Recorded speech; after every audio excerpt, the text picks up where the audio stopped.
selamat pagi bagi pengikut setianya Tuhan. Shalom, salam sehat buat kita semua. Sebagai hamba Tuhan, saya membacakan firman Tuhan dan ada sesuatu yang akan saya tunjukkan buat Bapak Ibu Saudara pengikut setianya Tuhan. Matius 5 ayat 13, kamu adalah garam dunia. Jika garam itu menjadi tawar, dengan apakah ia diasingkan? Tidak ada lagi gunanya selain dibuang dan diinjak orang. Saya akan menunjukkan dan mari mengikuti saya ya, sesuatu yang alkitabiah. Dan ini merupakan suatu gambaran atau perumpamaan di dalam Alkitab yang dimaksud dengan garam yang hilang rasa asinnya. Ikuti saya, kita akan mencari sesuatu ya, di parit-parit.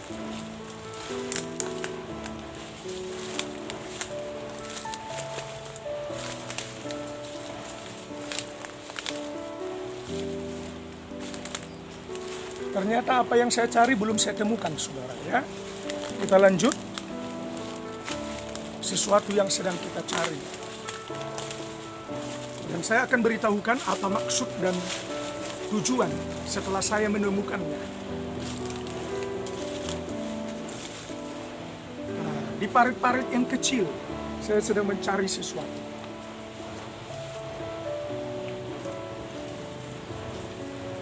Nah, ternyata saya menemukannya.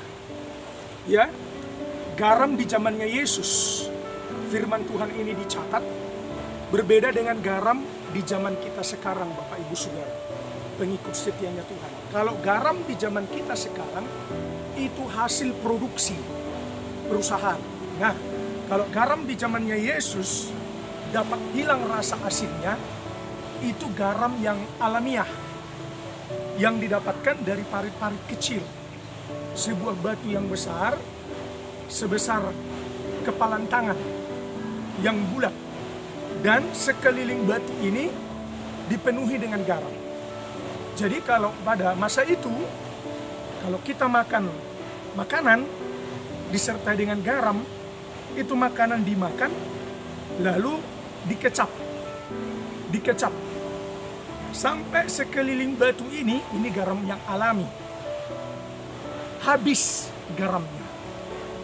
Jadi tidak ada lagi gunanya, sudah tidak ada lagi garam sekeliling batu. Sehingga firman Tuhan katakan sekali lagi, Matius 5 ayat 13, kamu adalah garam dunia. Saya dan saudara adalah garam dunia, bukan garam gereja. Sekali lagi, bukan garam gereja, garam dunia. Gereja itu adalah garam ya, dan sangat bermanfaat bagi dunia.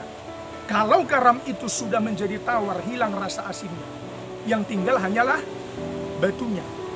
Nah, dengan apa ia dapat diasinkan? Tidak bisa lagi, saudara. Tidak dapat diasinkan kembali.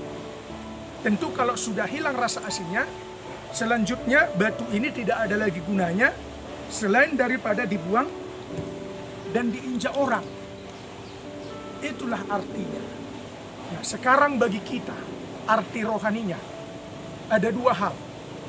Untuk menjadi garam, yang pertama, lewat perkataan. Dalam kitab Kolose pasal 4 pada ayat yang ke-6, demikian firman Tuhan. Hendaklah kata-katamu senantiasa penuh kasih, jangan hambar. Sekali lagi, hendaklah kata-katamu, lewat perkataan kita bisa menjadi garam. Senantiasa penuh kasih, jangan hambar, sehingga kamu tahu bagaimana kamu harus memberi jawab kepada setiap orang. Kata-kata yang penuh dengan kasih, bukan dengan kebencian. Kalau perkataan kita penuh dengan kasih, bukan dengan kebencian, Bapak Ibu Saudara, itu membangkitkan semangat yang baru. Dalam kitab Yesaya 50 pada ayat yang keempat. Yesaya 50 ayat yang keempat. Lidah seorang murid, Tuhan Allah telah memberikan kepadaku lidah seorang murid, perkataan seorang murid, supaya dengan perkataan aku dapat memberi semangat yang baru kepada orang yang letih lesu. Jadi kalau saya dan saudara sebagai gereja menjadi garam di tengah dunia, bukti yang pertama ialah perkataannya penuh dengan kasih, bukan dengan penuh kebencian. Memotivasi, mendoakan, menasehati, hasilnya memberi semangat yang baru, pengharapan yang baru kepada setiap orang yang letih dan yang lesu. Puji Tuhan. Dua hal kegunaan garam. Yang pertama, saudaraku, memberi rasa enak. Dua hal kegunaan garam, memberi rasa enak. Ya, enak, sedap didengar. Makanan tanpa garam hambar. Jadi untuk kita menjadi garam di tengah dunia lewat perkataan. Perkataan yang memberi semangat. Puji Tuhan.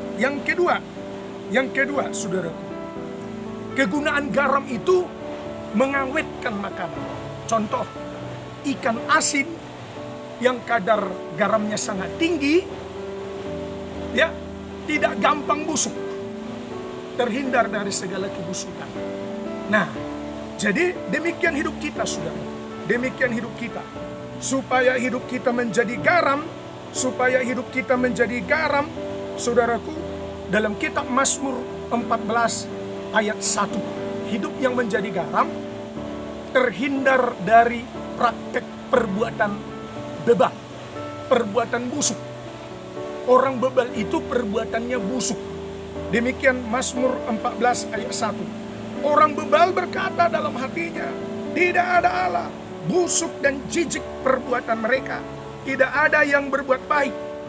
Tidak ada yang berbuat baik. Jadi orang bebal itu sulit menerima nasihat, sulit menerima teguran dan koreksi.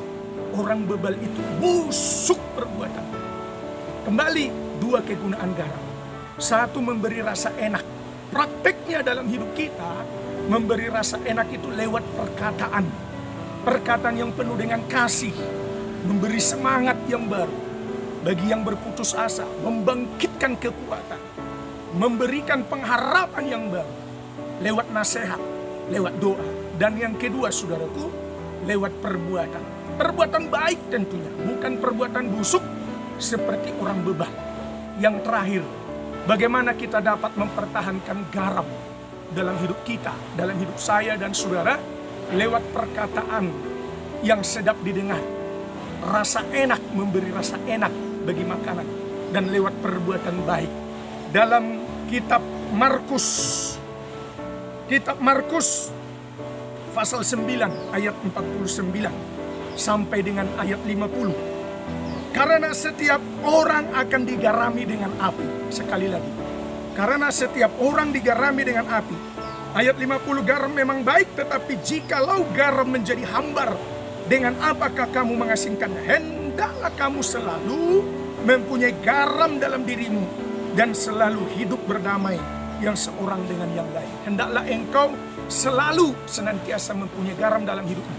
Jadi kita dalam hal mempertahankan garam, perkataan yang baik, perbuatan baik, perkataan yang enak didengar, yang sedap didengar, perkataan yang penuh dengan kasih, bukan dengan penuh kebencian, dan perbuatan baik. Hendaklah engkau digarami dengan api, bicara dengan kepenuhan Roh Kudus, bicara penuh Roh Kudus. Ayo buka hati, rindukan Roh Kudus memenuhi hidupmu, hidup saya dan saudara. Otomatis dalam perkataan dan perbuatan kita bisa menjadi garam dunia. Puji Tuhan. Shalom. Tuhan memberkati kita semua.